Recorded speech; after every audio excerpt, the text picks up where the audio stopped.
আজকে সকাল 6টা থেকে উঠে চলে গেলাম গাজীপুরের উদ্দেশ্যে। সেখান থেকে চলে গেলাম আপনার কাশিমপুর কেন্দ্রীয় কারাগারে। আসলে এখানে আমার লাইফের ফার্স্ট আমি আসি, ঠিক আছে। কখনো আমি এই কারাগারে যাইনি, তো দেখার খুব ইচ্ছে ছিল, তাই নিজ চোখে দেখেও নিলাম। এক বন্ধুর সাথে গিয়েছিলাম, ঠিক আছে, তার এক ভাইকে দেখার জন্য। তো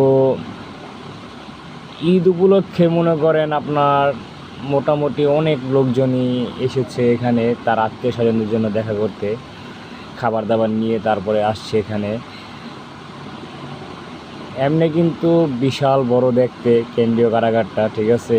ভিতরেও অনেক সুন্দর প্রসেস করা। আপনার এখান থেকে মনে করেন আপনার সকাল 6টার দিকে তো আমরা আসছি, এখন পর্যন্ত মনে করেন ঘুরতে ঘুরতে ঘুরতে ঘুরতে এখন পর্যন্ত আমাদের বন্ধুকে মনে করেন যে আমরা খুঁজে পাইনি এখনও। তো আশা করছি পেয়ে যাব।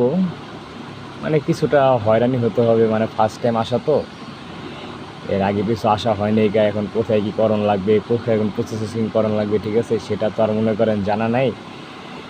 দেখি ইনশাল্লাহ মনে করেন